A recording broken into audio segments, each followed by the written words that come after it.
Olá, meus amigos, estamos aqui novamente. Eu sou o Sérgio. Hoje o texto do Evangelho segundo o Espiritismo será no capítulo 5, Bem-aventurados os aflitos. E o texto será do item Causas anteriores das aflições. Eu farei as preces inicial e final, a Vânia fará a leitura do texto e o Fábio fará o comentário do mesmo, tá ok? Esse encontro está amparado pela espiritualidade maior, pelas bênçãos de Jesus, para que o fruto desse texto seja parte da reflexão nossa, sempre a reflexão diária, a reflexão interior, para que possamos seguir sempre em frente na nossa evolução espiritual. Então vamos fechar nossos olhos, elevar nosso pensamento a Jesus, a Deus, aos apóstolos, por Ele designados, para amparar-nos, para guiar-nos nesse caminho nem sempre suave, mas que no final nos faz encontrar a luz do amor, da caridade, da benevolência, da compreensão, de todo o amor que Deus, que Jesus, nosso Mestre Maior, nos dá a todo momento. É a luz do seu coração, que é o farol do nossa alma, que nos guia nesse caminho evangélico, aprendendo sempre, evoluindo sempre, para servirmos melhor aos nossos irmãos, para que sejamos dignos do sacrifício dele. Ele é nosso mestre, ele é o nosso amor, ele nos ensina a amar ao próximo, a amar a Deus. Que assim seja sempre a nossa companhia, que a espiritualidade maior, a espiritualidade de luz, que nos estende a mão a todos os momentos da nossa caminhada, que estejam sempre conosco, o nosso guia, o nosso guardião de nascimento, o nosso amigo, o nosso querido irmão, sempre ao nosso lado, intuindo-nos no caminho melhor, no caminho do bem, no caminho da luz. Que assim seja. Olá, meu nome é Vânia e vou fazer agora a leitura de um trecho do capítulo 5 do Evangelho segundo o Espiritismo. O capítulo é Bem-aventurados os aflitos e o item é Causas anteriores das aflições.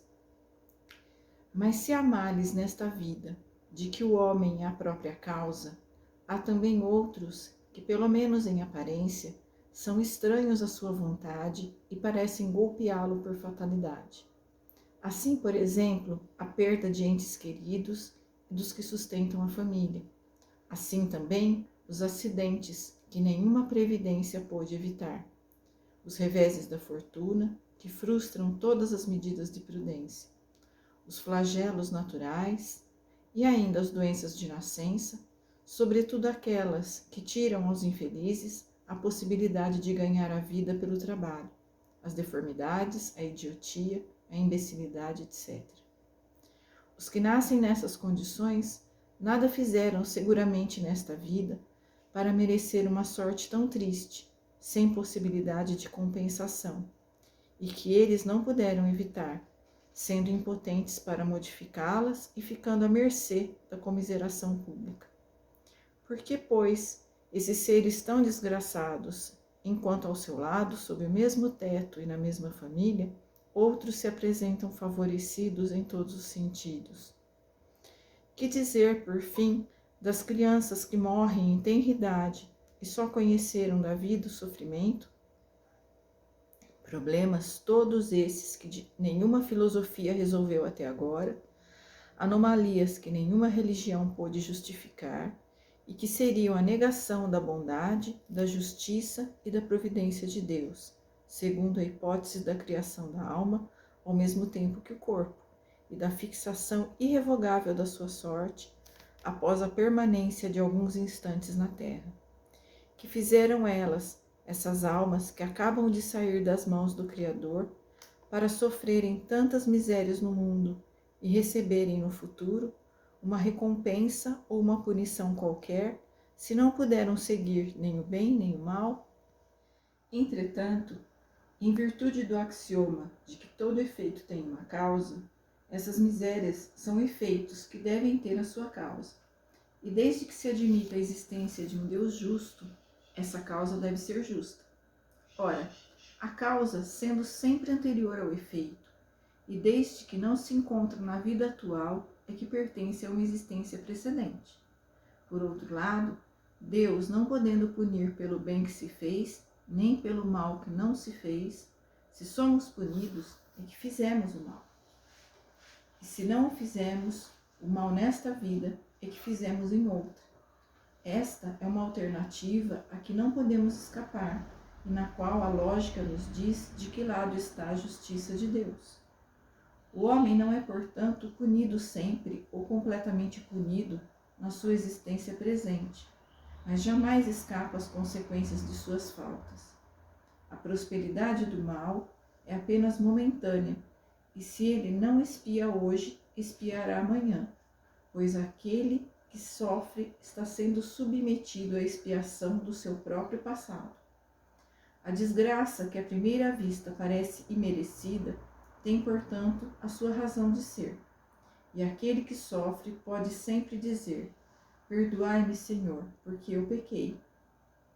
Os sofrimentos produzidos por causas anteriores são sempre, como os decorrentes de causas atuais, uma consequência natural da própria falta cometida. Quer dizer que, em virtude de uma rigorosa justiça distributiva, o homem sofre aquilo que fez os outros sofrerem. Se ele foi duro e desumano, poderá ser desta vez tratado com dureza e desumanidade. Se foi orgulhoso, poderá nascer numa condição humilhante. Se foi avarento, egoísta, ou se empregou mal a sua fortuna, poderá ver-se privado do necessário. Se foi mau filho, poderá sofrer com os próprios filhos, e assim por diante. É dessa maneira que se explicam, pela pluralidade das existências e pelo destino da Terra, como mundo expiatório que é, as anomalias da distribuição da felicidade e da desgraça entre os bons e os maus neste mundo. Essa anomalia é apenas aparente, porque só encaramos o problema com relação ao presente. Mas quando nos elevamos pelo pensamento de maneira a abranger uma série de existências, compreendemos que a cada um é dado o que merece, sem prejuízo do que lhe cabe no mundo dos espíritos, e que a justiça de Deus nunca falha. O homem não deve esquecer-se jamais de que está num mundo inferior, onde só é retido pelas suas imperfeições. A cada vicissitude deve lembrar que, se existisse um mundo mais avançado, não teria de sofrê-la, e que dele depende não voltar a este mundo, desde que trabalhe para se melhorar. As tribulações da vida podem ser impostas aos espíritos endurecidos ou demasiado ignorantes para fazerem uma escolha consciente, mas são livremente escolhidas e aceitas pelos espíritos arrependidos, que querem reparar o mal que fizeram e tentar fazer melhor. Assim, é aquele que, tendo feito mal à sua tarefa, pede para recomeçá-la, a fim de não perder as vantagens do seu trabalho. Essas tribulações, portanto, são ao mesmo tempo expiações do passado, que castigam, e provas para o futuro, que preparam. Rendamos graças a Deus, que na sua bondade concede aos homens a faculdade da reparação e não os condena irremediavelmente pela primeira falta. Não se deve crer, entretanto, que todo sofrimento por que se passa neste mundo seja necessariamente o indício de uma determinada falta. Trata-se frequentemente de simples provas escolhidas pelo Espírito para acabar a sua purificação e acelerar o seu adiantamento.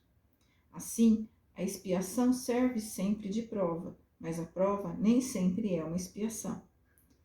Mas as provas e expiações são sempre sinais de uma inferioridade relativa, pois aquele que é perfeito não precisa ser provado. Um espírito pode, portanto, ter conquistado um certo grau de elevação, mas querendo avançar mais, solicita uma missão, uma tarefa, pela qual será tanto mais recompensado, se sair vitorioso, quanto mais penosa tiver sido a luta. Esses são, mais especialmente, os casos das pessoas de tendências naturalmente boas, de alma elevada, de sentimentos nobres, inatos, que parecem nada trazer de mal de sua precedente existência, e que sofrem com resignação cristã as maiores dores, pedindo forças a Deus para suportá-las sem reclamar. Podem-se, ao contrário, considerar como expiações as aflições que provocam reclamações e levam o homem à revolta contra Deus. O sofrimento que não provoca murmurações pode ser, sem dúvida, uma expiação, mas indica que foi antes escolhido voluntariamente do que imposto. É a prova de uma firme resolução, o que constitui sinal de progresso. Os espíritos não podem aspirar à perfeita felicidade enquanto não estão puros. Toda mancha lhes impede a entrada nos mundos felizes. Assim acontece com os passageiros de um navio tomado pela peste, aos quais fica impedida a entrada numa cidade até que estejam purificados. É nas diversas existências corpóreas que os espíritos se livram pouco a pouco de suas imperfeições. As provas da vida fazem progredir quando bem suportadas. Como expiações, apagam as faltas e purificam. São o remédio que limpa a ferida e cura o doente. E quanto mais grave o mal, mais enérgico deve ser o remédio. Aquele, portanto, que muito sofre, deve dizer que tinha muito a expiar e alegrar-se de ser curado logo. Dele depende, por meio da resignação, tornar proveitoso o seu sofrimento. Pois bem, meus irmãos, Kardec nos diz de maneira lúcida que tudo tem uma causa. Se Deus é bom, logo essa causa deve ser justa, não é?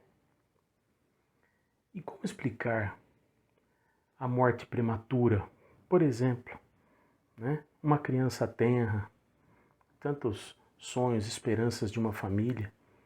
Como explicar as enfermidades que já de nascimento ou que acometem uma criança desde a infância?